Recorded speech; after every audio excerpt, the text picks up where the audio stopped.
Hello, this is the Coach and Benway show. I am Coach Red Pill, and I am joined by my co-host, Dr. Benway. Dr. Benway, please make yourself heard. Good morning, good afternoon, good evening, and good night to everybody, I suppose. I don't know what time you're listening or watching to this. You just, be open about it. Hey, how's it going? Be open about it. Yeah, listen, we're going to dive right into it, and we are super fucking pissed at fucking Ben Shapiro and his neocon bullshit. And Benway, why don't you take it away and fill us in, because I'm going to rant and rave, and so you're the more coherent one of our pair. Well, I'm perhaps the more subdued one, because I to a certain extent am past my rage at Shapiro. I'm just bemused by him right now. So I've been on vacation, as you know, but the one news story I did manage to pay attention to while on vacation is the North Korean and America summit that happened in Singapore, where Trump, did his little press junket about it. Some minor agreements signed. It's the first of many conversations. But if you listen to Ben Shapiro, it's basically, as would be expected from a neoconservative, Neville Chamberlain signing away the future of Europe to Hitler to be raped and pillaged and destroyed for time immemorial. Yeah. This is Ben Shapiro's argument. Yeah. This is a very common argument. It's a very common neoconservative argument. But, what's particularly annoying is that Ben Shapiro is very adamant and feisty and, so thoroughly pissed that Trump would even dare to think about a communist as something worth talking to. A communist is only worth being killed or destroyed. And even then, I'm not a fan of communists, but there's a certain degree which I'm willing to talk to people who control a nuclear button on another country. It's just one of those things. Yeah, I mean, it's fucking smart policy to be talking with your enemies, okay? There's nothing wrong with it. Mm-hmm. And there's nothing wrong with making agreements with your enemies. Even the mortal enemies, you can come to some sort of agreement and figure out, what's of your mutual interest. And clearly, the North Koreans and Kim Jong-un, he wants to make a deal with South Korea. He wants to normalize relations with the United States. Because clearly, I mean, you saw the pictures of it, man. He looked like a fucking fanboy, always leaning forward towards Trump, just wanting to be closer to him, get his approval, and Trump played him like a fucking fiddle, okay? Trump's no dummy. I mean, there's a lot of things about the guy that I don't particularly care for. But he played Kim Jong-un like a fucking fiddle. I mean, before the show, when he said, "Oh, okay, fine. If you're gonna throw a hissy fit, then we'll cancel the whole fucking thing." And Kim Jong-un is like, "No. I don't want to cancel. Let's do it." And they did it, right? Look, The guy is obviously eager. Okay, this is a good thing. And the fucking, it's not just that the mainstream leftoid media is painting this as a bad thing, which, by the way, I find it just, it's fucking, How is this possibly a bad thing? That they come up with this agreement, which is basically just a series of points. They sign an agreement. Basically, we're going to meet up again. We're going to cool things down and lower tensions. What is fucking wrong with this? The worst thing that you could say about this meeting is that, worst case, it's a continuation of the last 20 some odd years. Worst case. Yeah, worst, and that's worst case, and who cares to a certain extent? The goal is to obviously achieve more, and this is clearly just like a first meeting, obviously, and it's a meeting in which we're only one of the principal players. The North and South Korean negotiations, I would argue, are far more important at this point in time. We're giving, in some sense, credence to that. But the idea that, and this is like the language I think Ben Shapiro used, that like, rest assured, people, we gave something up with this meeting. Like, one, it's a first meeting. Hold your pants on, boys. I don't know what we've given up. And then that'll be the second point. It's like, what can you do, or what can't you do now that you were able to do before? Yeah. I can think of something you can do now that you weren't able to do before, which is go on every major news media and say, "Oh, the president just a poopy-head because he did this thing," and every liberal will like you because you want to be, the mainstream media's favorite conservative. In other words, a liberal in other clothing. Yeah, I mean, look, from what I understand, the one thing that the United States has given up so far is military exercises with South Korea. But the military exercises with South Korea are going to happen in 2019, okay? So if North Korea doesn't live up to its side of the bargain, the U.S. says, well, okay, fuck it, we'll go ahead with the exercises. I mean, they've said that they're not going to do something in the future. That's what America has given up, okay, for something that they want right now. and they can still do it. And even so, it's a trivial military exercise. Well, it's a major military exercise in the sense that, a lot of ships and soldiers and what have you running around here and there, but it's not actually a fucking war now, is it? It's just an exercise. They didn't give up anything, and they're getting a lot. And most important of all, it's opening the door to negotiations, because this isn't the partitioning of Czechoslovakia, for crying out loud. This is just basically a memorandum of intent. It's basically saying, we intend to be friends, okay? That's all it was. And these fucking neocons, I'm looking at Ben Shapiro as the resident neocon, and I'm realizing that these fucking neocons, right? They're fucking warmongers. That's all they care about. That's all they want. They just want war. And Ben Shapiro in particular is a fucking hypocrite. The fucker, if it's Israel, then Israel can do no wrong. If it's America, then, you're not bombing and killing people, then that's wrong. No, fuck you. Well, here's the interesting thing, because I always say, and the argument that's always compelling to me ever since I've been paying attention to, left-wing and right-wing tactics is, the famous Vox Day statement, the SJWs always project. That could also be said of neoconservatives, because what's their big story going back to World War II in Munich? It's like, well, Hitler already had made territorial expansion plans to make the rest of Europe more like him, more like a German Reich that he wanted. He was already seizing territory, and we were saying, you can have this little piece, but we're not going to give any more. And that's their attitude, to talk about all of these lame brain, podunk dictators in, the Middle East and East Asia or wherever, to say, hey, look, you see, they're just expansionist, terrorists. And if you negotiate with them, they'll take more. But here's the thing. Of the group of people arguing here, who's been doing something more akin to territorial expansion? These little Tim Pot dictators. I don't know the last time North Korea seized any extra territory, or frankly, people who listen to the neoconservatives and start going into various other countries and rewriting them according to the DNA. So who's the real, fascist expansionists here? Yeah, exactly. Let's be very clear about this. Yeah, exactly. Bottom line, it's the United States and its allies that are the territorial expansionists. And if they're not expanding territorially their domain, they are destabilizing regimes that they don't like. Just for the hell of it sometimes, just to appease U.S. domestic leaders who are in bed with arms manufacturers. It was coming out in the fucking news that the people who were disappointed were the arms dealers, the arms manufacturers, and their stocks were sliding and they were pissed off about it. Think about it. Yeah, it's war for money, war for fucking the stock of the price of the fucking stock. It's fucking insane. Ugh. I saw something from I forgot where. It's probably Zero Hedge, because that's where I always read these things. Basically, there's nothing else but Zero Hedge. Fuck the MSN. Exactly. But it could have been the MSN. I don't want to disparage it too completely just because I can't remember. But I was reading somewhere that basically one of the, I think it was probably Raytheon or one of the other missile companies, was making a point that, our supersonic defense is underwhelming, and we need to really boost up our investment in this, capacity. In other words, faster than the speed of sound stuff. And I'm thinking, where's the gap? What are we missing here? And you're right. This has been an ongoing situation since time immemorial. Like, whenever there's war, there's money to be made from it. I don't know that that's fundamentally the guiding mentality of the neoconservatives. I think they just said, hey, we have an ideology that creates war, and hey, if there's little paths of money to be made along the way, we're not bad people for picking it up. So I do think it's more ideologically based, but if they get rich as a result of it, who are they to complain? I think that they have started to see war as an end in itself. They have started to see war as just, we want more war. And I think that Ben Shapiro is part of that cabal. I don't have a problem just saying it outright. I think that they think that more war is better, and that war in and of itself is something to be desired. And we just look for an enemy, and we just pin the tail on that particular donkey and just, whack that piñata. I'm mixing my metaphors, but I think you know what I'm talking about. Well, here's the humorous thing, and this will be my last World War II reference, at least for the next 15 minutes.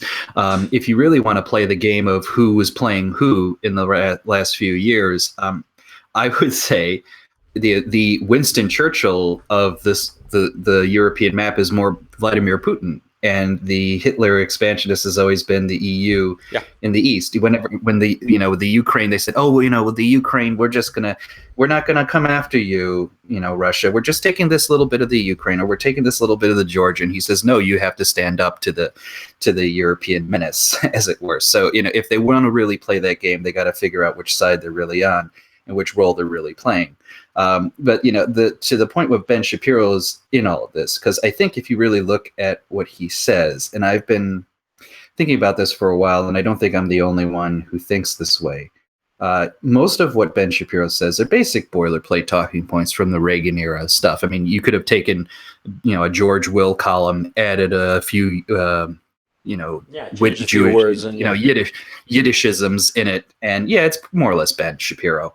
I think he made a stride for himself doing two things. One, entertaining but not necessarily admirable anymore, and two, nothing to be proud of by any means. The first one being, hey, these SJW people are, idiots or, nefarious or this, that, or the other. And to me, that's like one, shooting fish in the barrel, and two, we've had this conversation before. That was three, we're well past that prime. That's an easy target. It does not require very much effort to continue to attack it. The other thing he's done, and I think has been getting more and more notoriety, and they're kind of related. It's the never Trumpism, of which he left Breitbart because, Corey Ludonowski, Trump's first campaign manager, supposedly pushed a woman aside or whatever, and Ben Shapiro white knighted.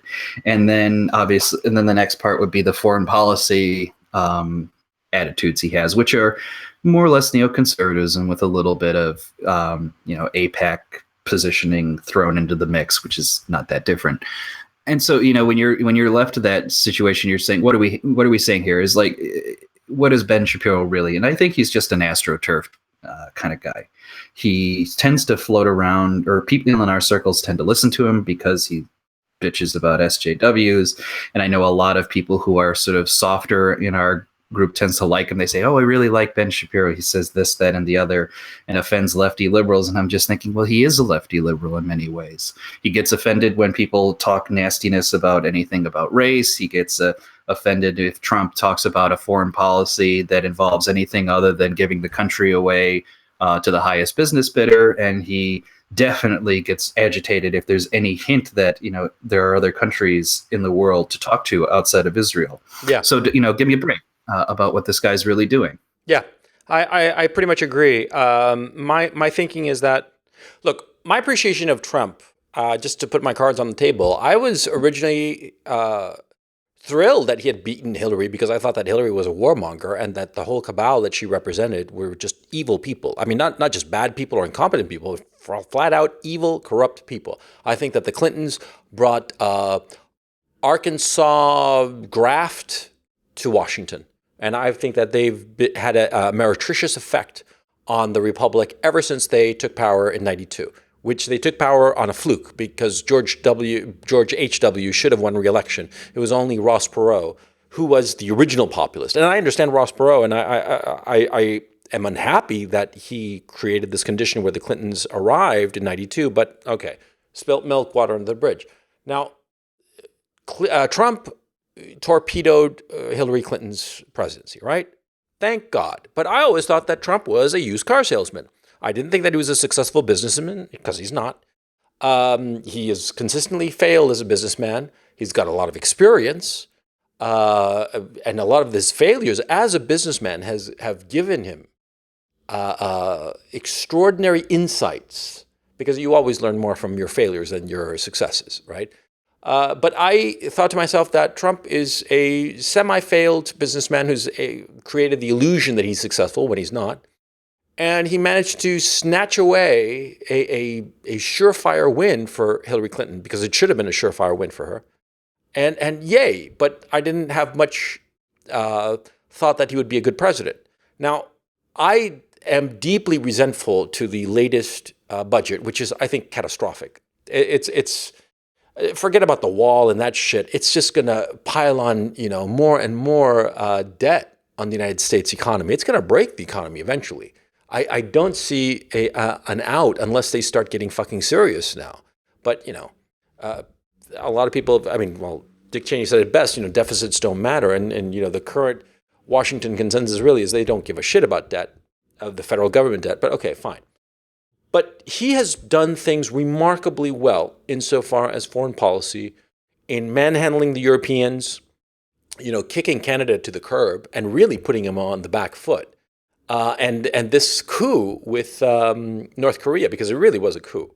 I mean, he really, his ability and his willingness to walk away from the negotiation and say, because when in the last minute, North Korea was putting up these, throwing a little hissy fit and shit, and Trump said, fine, we won't fucking meet. Oh, no, please come back, yeah. He knows what he's doing. Within a day. Within a day. Yeah. No, the guy he's been surprisingly effective as the American because you brought it up. Did you see those memes where it's Trump abandons Justin Trudeau as his best friend and goes to him, and Justin is so flustered his eyebrows are falling into his face. That I could not believe it. Can you believe that? When I saw that, I thought it was doctored. I thought it was doctored. I couldn't believe that was true, man. That was fucking funny. Because I'm looking at it and I'm thinking to myself, is this a play of light? It really looks like an eyebrow toupee, and I don't know why. Eyebrow toupee.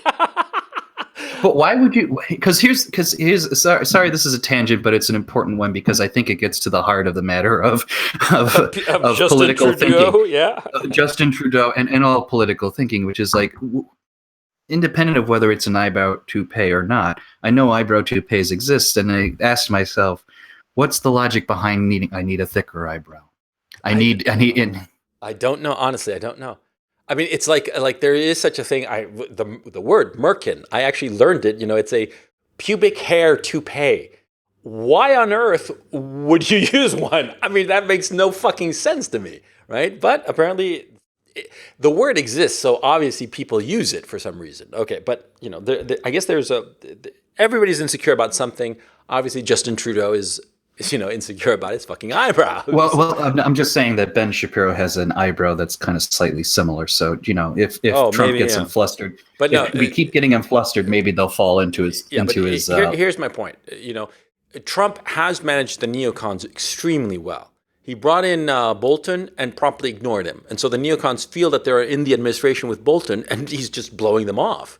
Every April he bombs Syria and tells them, we're going to bomb you. Okay, we're going to bomb you here, and there. Okay, get out of the way. We'll bomb you soon. And, a couple of weeks pass, and then finally the missiles rain, and completely ineffective, completely pointless. But it keeps the neocons happy.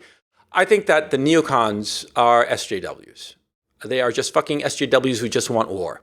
Okay, if the SJWs want, gender equity and racial equity, the neocons just want more war. They're fucking psychotic. I think Ben Shapiro is one of them. He is exceptionally good at giving, throwing meat to right wingers like ourselves, insofar as his analysis of leftists, SJWs. Yeah, he's great at that. But at heart, the guy just wants war for the United States, and that America's only friend be Israel, and everybody else is an enemy. Everybody else. And he sees war as the only solution to every single problem. I fucking despise the guy. I mean, I've grown to despise him because I'm just seeing through him. And I think that my vision of his is not unique. I mean, I think that a lot of people are realizing the same thing, that this guy is he's just a fucking warmonger. And what's interesting is that so much of the left, insofar as this Kim Jong-un meeting is concerned, they're showing themselves to be fucking hysterical. I mean, they cannot allow Trump to have had a victory. I mean, you heard about the thing with Robert De Niro, right? Yeah, I mean, and so yeah, I mean, this has been Robert De Niro's one popular thing he's been doing with his crowd, which is continually, cursing out Trump to the high winds of whatever foul language can befall him. This is not a surprise to me, and this is the tactic of the left wing, and a certain degree, which I've always been telling the right wing, you got to figure out how to play this game, or at least counter it in a better way, which is they'll say, look, our opponent is Trump and whomever. It doesn't have to necessarily be Trump. It's whoever is the current right-wing leader or trend, whatever. And we're just going to pose it no matter what, whether we're logically consistent or not. Any kind of shit we can throw their way to keep them constantly tied up, we'll do it. So do they really have a strong opinion for objective reasons on the Kim Jong-un summit one way or the other? No, they absolutely don't. They will just use whatever arguments are available because they'll contradict themselves and they'll use arguments that they would never use against Obama. This is very common. And what does a guy like Ben Shapiro do for them? Well, he's a very useful idiot in this regard, which is, hey, he's making an argument from the right wing. We'll use that. We'll throw Ben Shapiro up. We'll give him airtime no matter what we can get. It'll be perfect. It'll be a thorn in the president's side. This is the attitude they take. And you had mentioned the neoconservatives, fundamentally, look, they're just SJWs who just want war. And my attitude is always, look, they're not to be trusted one way or the other because look how quickly they can switch sides. Look at Bill Kristol, best guy to keep an eye on Twitter on this because he was a big neoconservative, always same, foreign policy opinions as Ben Shapiro. And if you looked in the past year or so at his Twitter feed, it's all like, I think I'm really a social democrat now, and this, that, and the other. And like all of these other things just because he's so pissy at Trump. And remember, these are the guys who orchestrated and proposed and pushed the Iraq War, the intervention policies, all of this kinds of things. These guys will jump ship like rats whenever they feel it is not serving their interest to do so. And they are rats. I'm sorry to say, but that is the case. Now, Ben Shapiro is basically like that, because even if Ben Shapiro stays on the right, listen to what he does. Does he ever really attack the left wing very hard and with force and vigor whenever they do something really nasty about the president? He'll throw a little meat, but not very much.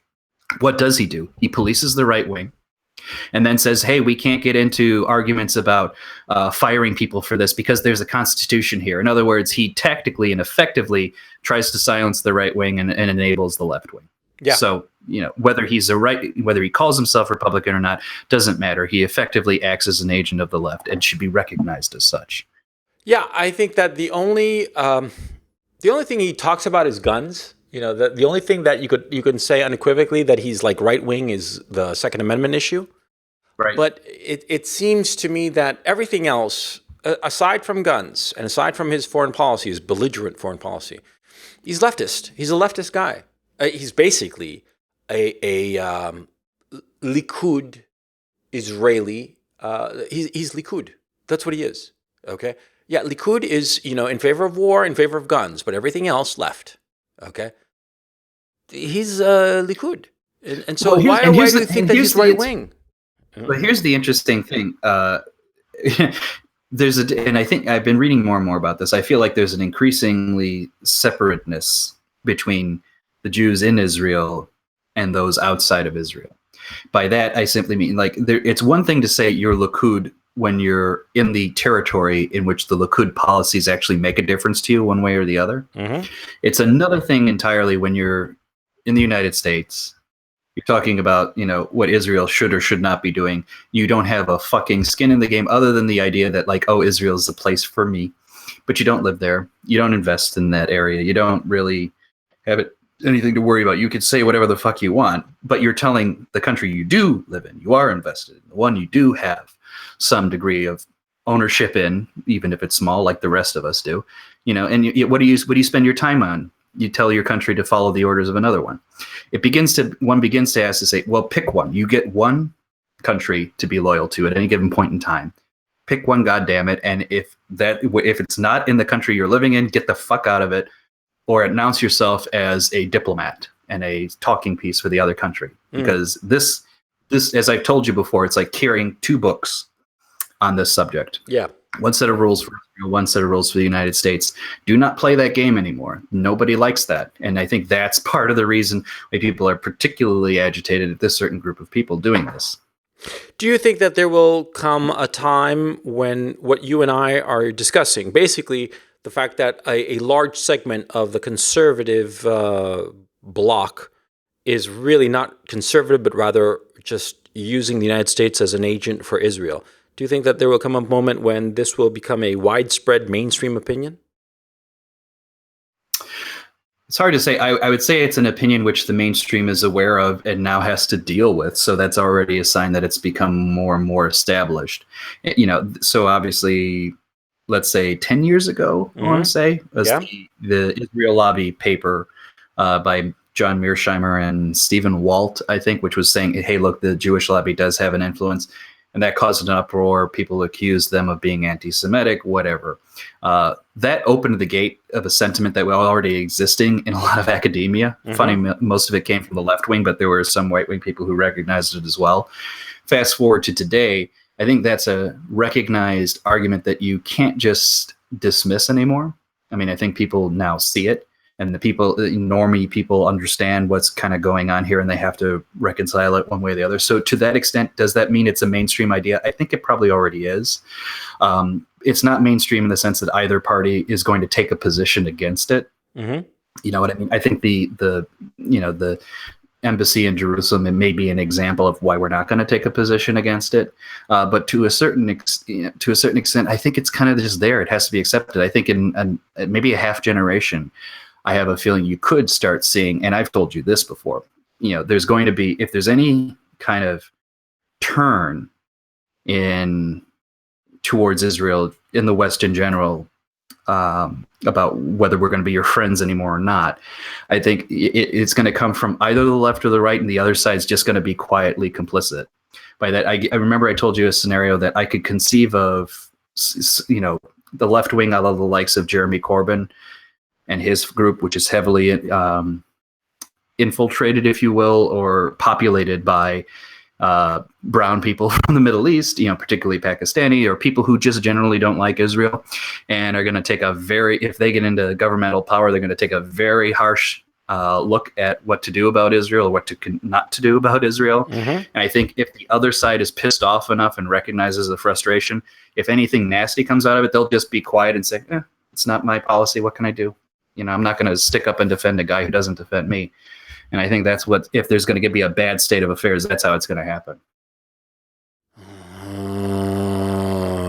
This is me shaking my head in frustration. Because, how could I put this? There are so many things that are going on in the world that are so fucking obvious, and yet the mainstream just does not see them, or just does not want to see them. And I'm not talking about like long-term trends that people are not paying attention to. Like for example, my old bugaboo, the debt. The debt is going to blow up. It's going to blow up in everybody's faces. The debt, the student indebtedness, the fact that so many young people today are graduating with this enormous debt burden, and it limits their life choices. And that has demographic impact that is noticeable and remarkable. People who graduate at 23 with $100,000 worth of college debt, they are not going to be able to have kids until they are fucking 30, if not later. And this is men and women. And nobody's, stopping and saying, wait, is this a thing that we want on a societal level? That the smartest and brightest people are not able to afford having children until it's almost too late? And the children that they will either have just a single child, or they will have a child with a lot of developmental problems, because this affects women much more than men. And these are issues that society is not paying attention to. What? Remember what I've said for a while now, that at least for a few generations, the society has intentionally been reconstructed around short-term thinking. That you can see across various, dimensions of consideration, be it from publicly traded companies being quarterly earnings-based thinking to our elections being very heavily like every 2 years, got to do the fundraising, this, that, and the other. We have, and also go back to the youth culture of the 60s. The elders, these guys didn't know what they were fucking doing, our elders. So all of the mechanisms you would have to facilitate long-term thinking, long-term planning. I mean, planning in scare quotes. I don't mean the the Keynesian, construct the economy, but long-term goal planning, whether it's the government or people, what have you. Those apparatuses are gone. In fact, Keynes himself was always saying, the long-term, we're all dead. That mentality has fully baked in, and I don't know how to undo that outside of like a really big shift in thinking. And I don't think we're kind of prepared for it. And it's funny enough, As we mentioned, the neocons, like they have their one, as I told you, the one historical reference point they do have, because they really are historically illiterate. They, all they have is the Munich story, and it's been proven. I would say, from their perspective and how they use it, it's either horribly wrong, their understanding of history, or they just don't know what they're saying, but they figure it's a good argument to have because it's effective. So we even lack the understanding of the past in order to understand long-term patterns. Yeah.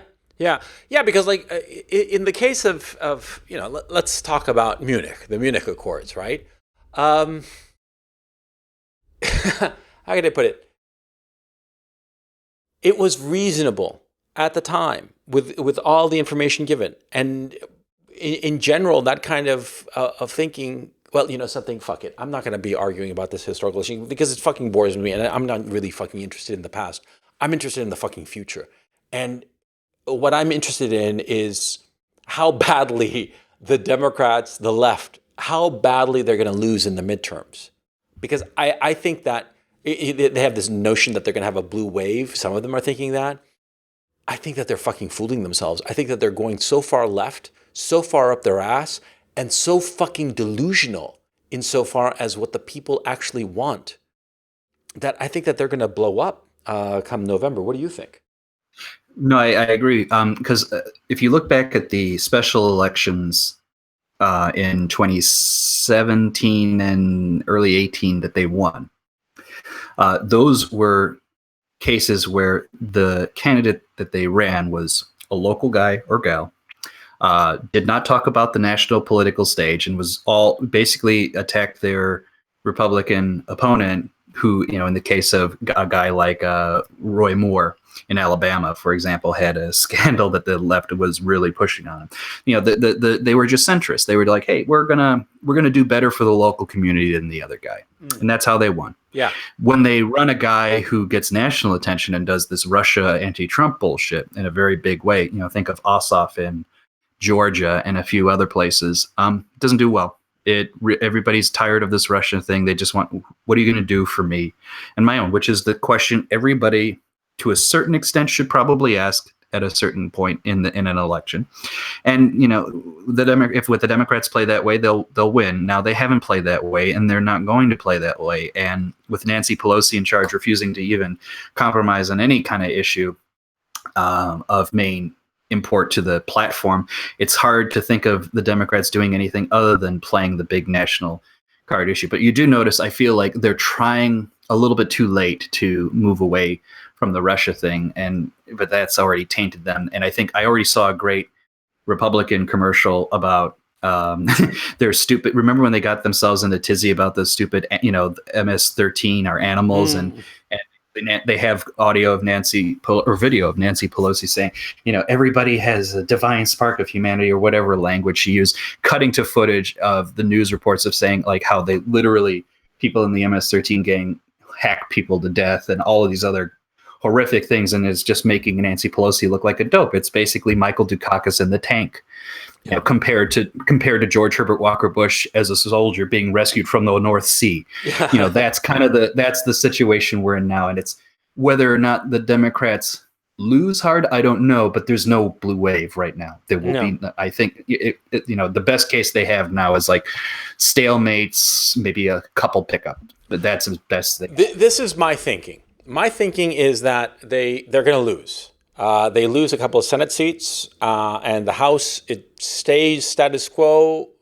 Maybe they actually pick up a couple of seats here and there on the House, but they definitely lose a couple of Senate seats. Okay, because first of all, as been noted by a lot of people, the Democrats have more seats up for grabs in this midterm than the Republicans, and the Republicans that are in play, they're locked down tighter than the Democrats. So there's a possibility that the Republicans win a couple of seats in the Senate. I mean, a realistic possibility, which is very unusual, because in midterms, usually the party that has the White House loses seats in the Senate. But okay, because of the particulars, it's just a luck issue, right? Yeah, this feels like 2002 to me, in which so 2002, it was another midterm year. Ordinarily, the Democrats should have done good, but 9/11 had happened, and the Republicans ran on a campaign of everybody who doesn't support us as a traitor, which was effective. They gained a lot. I'm sorry to say that it was effective, but it was effective.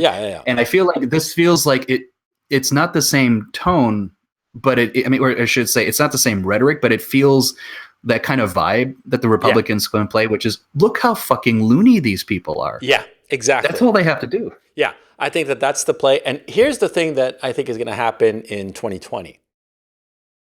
I believe that Kamala Harris is going to be the candidate for president in 2020 that the Democrats are going to field.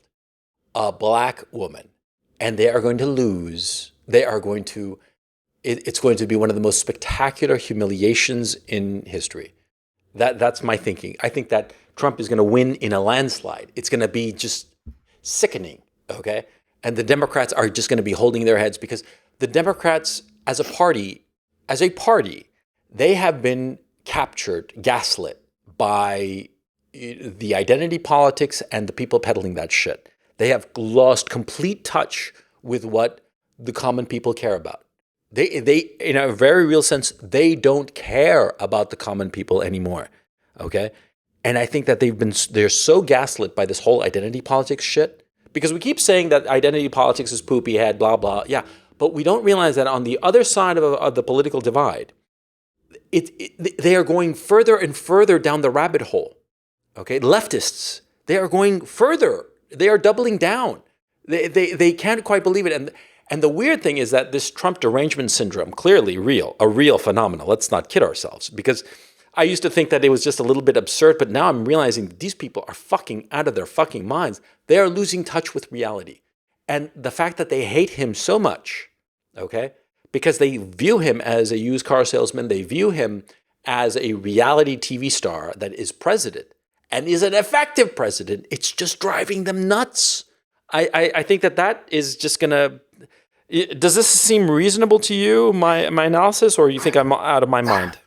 No. I think there's interesting things to it. To me, the thing I'm always watching with the Democrats and in another country, like the Labour Party in the UK, is when you had said they'd been captured by identity politics, and I'm thinking, yeah, and why? And we have to look at their electoral calculus, right?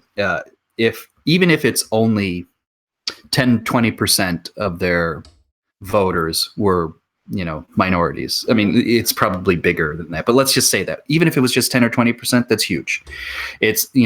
We're talking about, like, you need those marginal percentage points to win. If they think in their strategy that they need, that turnout of the minorities to really go, they'll go even harder and ignore their quote unquote base, because they figured, like a lot of people say, like, where else are you going to go, you liberal white guy? Fuck you. Take what we give you. And it's what will be interesting to me, and this is perhaps the racial realists in our audience will be interested in this discussion, is how that kind of breaks out, because there's always going to be like 40% of white people in the United States who are basically going to vote to punish themselves for being white, and then there's a question of what is the yeah. Uh-huh. Yeah, it's true though. I mean, they do. I don't know why, but you're fucking white, said the white guy. Yeah. I mean, it's just fucking weird. Yeah. Go on. So I'm kind of curious. So that's the demographic thing I'm going to look for, is like how that kind of plays out, how the white vote plays out, and I also am very interested this election cycle of how the black vote will play out, because even if Trump just gains 3 or 4 more points compared to any other Republican, the Democrats are broken, because that's what I meant by those marginal electoral math that they need. Mm-hmm. You do need you need high black turnout and 90+% voting for Democrats for them to win big.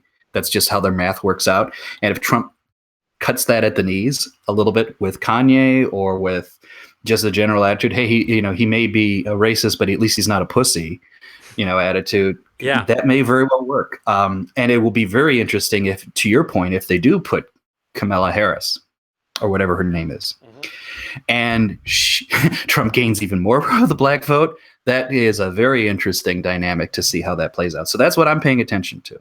I think those that little things. And I think that they'd field a black candidate because they would feel insecure about the black vote. Did you notice how freaked out they got over Kanye? I mean, no, yeah. Kanye's a fucking pop star, and they freaked the fuck out, you know? And anybody who was with Kanye, they shamed him instantly. But I think that a lot of people in the black community are kind of like, wait. I don't want to be the plantation Negro that the massa, the Democratic Party, can count on for every election. I think that there is such a thing. And there's also another problem, I think a very serious problem, that blacks traditionally do not like gays, do not like transsexuals. They don't. And the fact that those two particular identity groups have been in the same tent, I don't think it's going to last that much longer, especially as the liberals are becoming more and more like fucking hypnotized with transsexuals and homosexual decadence and degeneracy. I mean, we're really moving into pedophilia. And I mean, look at what's going on here with children, the sexualization of children, and they're being raised up as something admirable when it's really, really despicable. It's really sickening, okay? I mean, forget about consenting adults. We're talking about children who cannot have any kind of consent to what they're being exposed to. And it's just insane, and it's sickening. And I think that the blacks are really not as down with this shit as a lot of the Democrats are fooling themselves into thinking. Or maybe I'm just boozing myself. That's why I'm very interested to see how that vote plays out, because it's going to reveal a few things either way. Let's say they stay, despite everything, they stick with the Democrats, and it's still 90 some odd percent. That tells me that there's a certain degree to which the identity politics, broadly speaking, remains true in the sense that the black vote will always feel that the Democrats are their team regardless of any other logical reasoning. Mm-hmm. And so that's going to be a lesson to be learned. If it doesn't, they don't. Let's say, like I said, it's still going to be like 80 some odd percent, but let's say it's 85-15, which would be 15 for Trump, which would be huge. Mm-hmm. Frankly, if he got that, that is telling me that, the Democrats will realize that their electoral calculus for playing this game isn't working out. So the identity politics construct, as we know it, will be forced to change because the opposition party will realize they need to come up with a new calculus to win.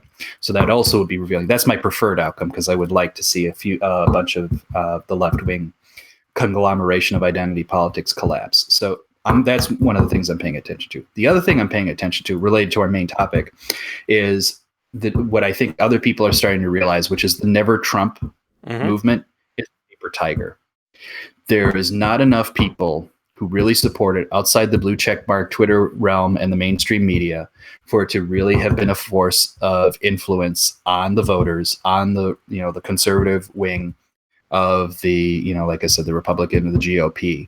And if it turns out that the country sticks even harder for Trump, that tells me that you shouldn't be giving the Never Trumpers any credence. I don't think you should anyway, but we need to just have a demographical demonstration that no, most of the Republicans aren't Never Trumpers, and even if they have some sympathies, they don't vote that way, so fuck them. So I think that's another thing I'm paying attention to. Yeah, listen, I'm pausing right now, or not pausing. I'm just keeping on recording, but I'm noting down the time. It's 43:30. You're like banging on something. Oh, sorry, that was my pen. Oh, okay, because it was banging throughout what you said, and not enough to interfere, but I just want to tell you, don't do it anymore, because it's just it sounds louder than it sounds like a banging of some sort. I'm sorry, I just wanted to tell you that. Okay, so shit. So I was saying, I'm paying attention to the Never Trump. To the election, also just to confirm that the Never Trump doesn't really have a substantial influence on the Republican vote. No, I agree. I think that the Never Trumpers it's at the end of the day, you stick with what's winning. You stick with the leader you got. Remember in that movie, Wag the Dog, it said, never change a horse in midstream. Yeah, I think that's basically the motto that the Republicans are going to have into 2020. And look, the fact that Donald Trump, okay, for all of his buffoonery, for all of the fact that people are slightly embarrassed to be seen to be working for him. He's not. He's actually doing a fairly decent job in a lot of fronts. I think a lot of people are going to start to excuse it. The other thing is that his base is so energized. I mean, he can work a crowd like nobody's business. And ultimately, elections are won by those energized crowds, by those energized people who are going to go out there and knock on the fucking door and get people to vote and get people energized. You need that to win elections. And Trump can do that better than any politician since Bill Clinton, frankly. So I think that, my attitude is if he's going to succeed on that front, he needs to do some sort of a lock, even if it's a light gesture on the immigration, though. I think that's his main open circuit at the moment. I have just a strong feeling that he hasn't done enough to convince people that we're succeeding on that front. And I know a lot of people have phrased like he's got to do something with the wall. My attitude is he's got to do something ideologically aligned with the wall at the very least, whether he builds the wall or does some massive, either a deportation or a massive shutdown of not all immigration, but a certain piece of immigration. That is going to be the last essential piece he needs to grab. And I think he's probably waiting for the midterm to give him a little bit more juice in the House, a little bit more mandate in the House to say yeah, I can do that. Especially if there's no blue wave at all. Like I said, even if it's just, they get nothing. But it's still status quo. I think that'll still be enough of a mandate for him to say, "Hey, look, you were against me and you didn't get shit. So I'm going to do what I want to do." I have a feeling that's when it's going to come. It's the next 2 years, if it's going to come at all. I think you're right. But I think it's a key piece that he needs, though, in order to make sure that the midterms happen, and no matter what the results are going to be, unless it's clearly a blowout of the Democrats, the press is going to say, "Oh, the Democrats did very well," and then that's going to die down. The election is in November, and then come January, when the new Congress is in session, the numbers aren't going to lie. And if the numbers are really in Trump's favor, he's going to say, "See, told you," and so I want this, this, and that. Make it happen. And he'll be in a position, and he'll be in the driver's seat. Also, I think that what he'll probably do, this is what I would do if I were him, and he's a smart customer, so I think that he's already planned this out. That he's going to really go out of his way to support the guys who are, in tight races. He goes out of his way to save the guys who are in tight races, even if they lose those tight races, right? Come January of 2019, a lot of people are going to remember it, because you always remember the guy who really went out of his way to help you out when things were looking bleak, okay? And so... And the other thing is that to other guys who are in safer seats, that notion that, he really went to bat for those people, even the ones who lost, and he really went to bat for them, with, rallies and shit like that, what Trump's good at, right?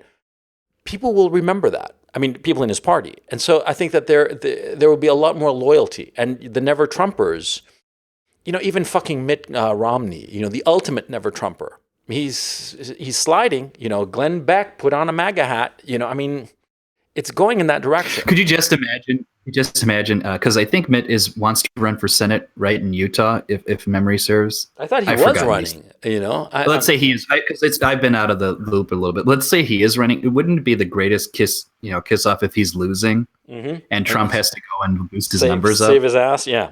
Yeah, it would be the ultimate irony. But look, Mitt Romney had his moment in the sun, and he wasn't able to convert. Ironically.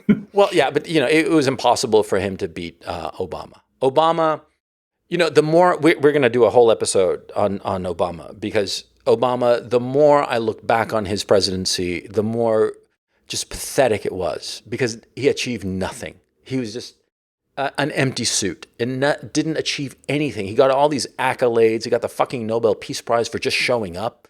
He didn't do a fucking thing, as president, except whatever the Clintonistas wanted, except whatever the big corporations wanted. And now it's looking like he's getting worried.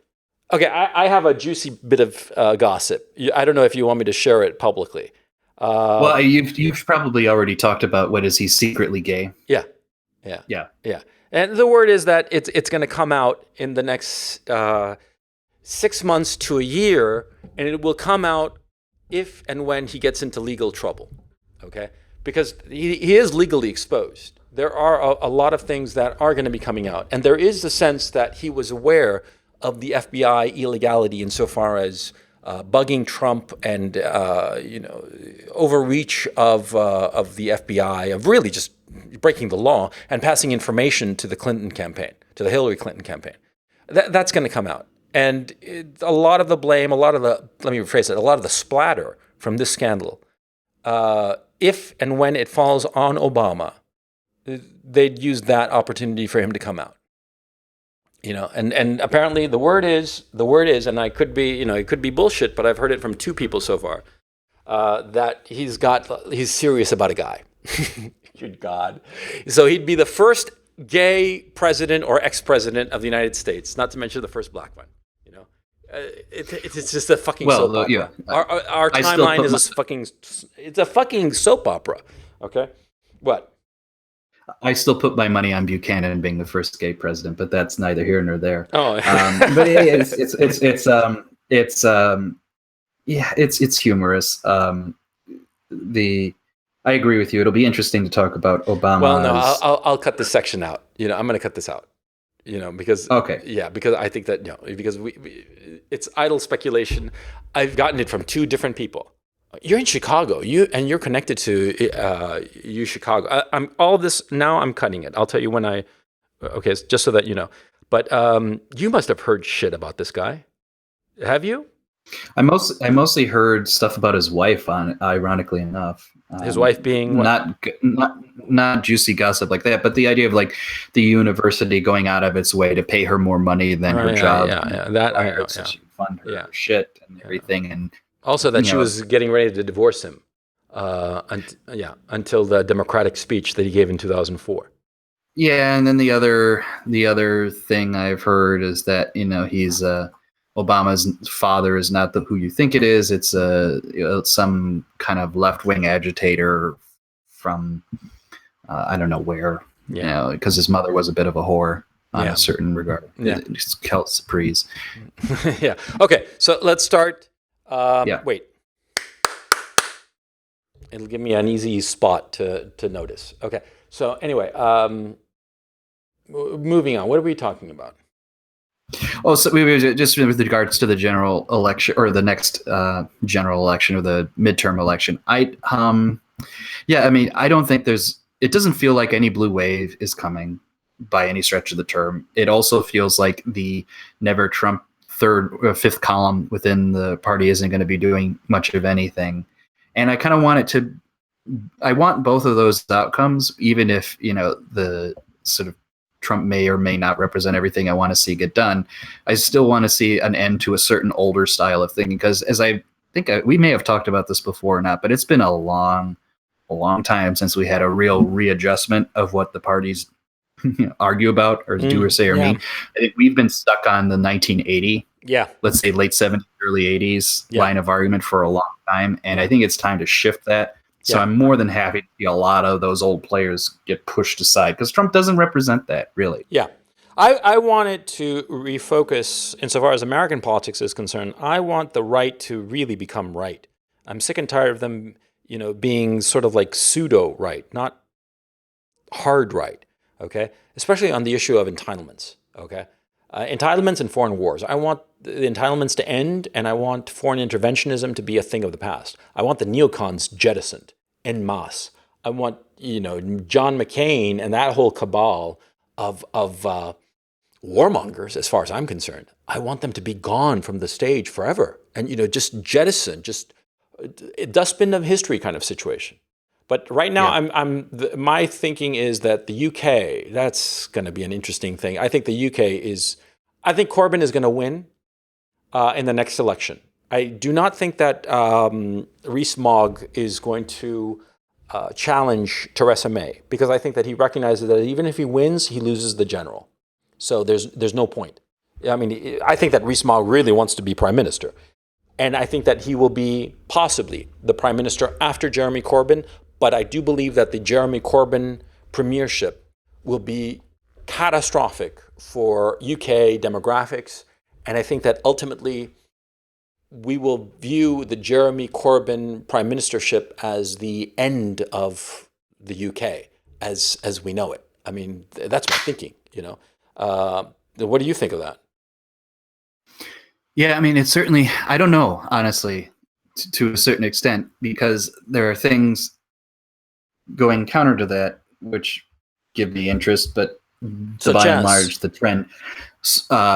So the recent local elections did not become a Labor victory as people were thinking it might have been. The Conservatives held on, if not gained, a few areas.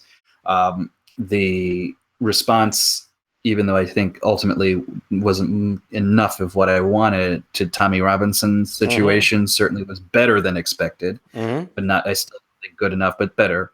I still think the trends, and I have to look at the polling numbers to see, signs point to Corbyn being in a better position than others. Certainly if Theresa May still lingers around as head of her party, because it's the sad thing with the Conservatives, and I think this is why I know a lot of right-wing folks in Britain want the Conservatives to die more than the Labour Party to die. Yeah. It's because the Conservatives is post Cameron in particular, but even earlier than that, just had this non-conservative attitudes of like, we're going to be the friendlier face of conservatism, which is basically saying we're going to be like Tony Blair, who himself would be like Margaret Thatcher but nicer.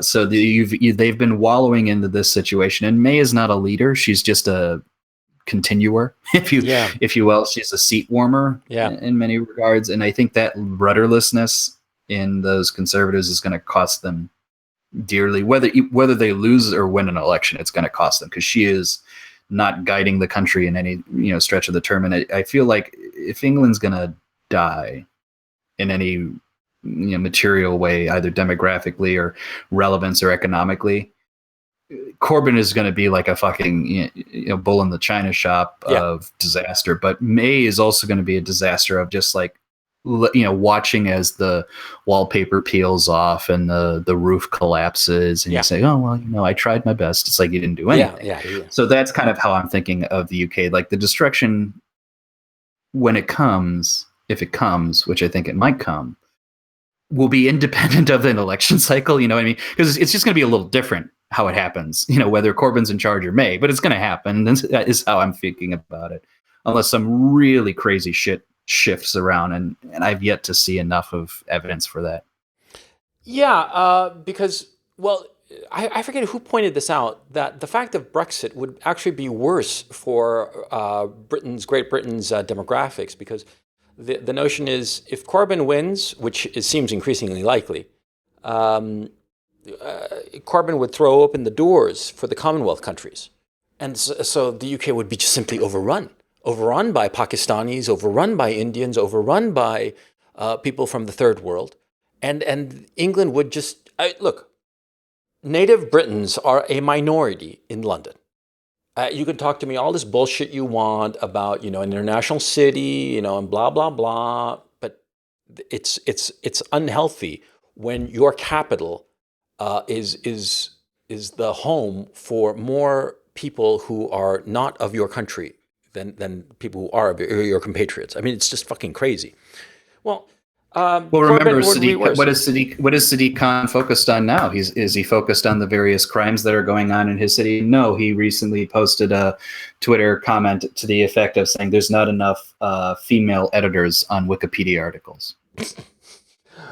Because this is in the jurisdiction of the mayor of London. I just wanted you to know that. Yeah, of course. Because one of his duties, few people know this, but it's an ancient law from I think the 12th or 13th century, that the mayor of London has to supervise Wikipedia. What the fuck, man? It's in the Magna Carta, mind you. Exactly. They had planned for this. Yeah.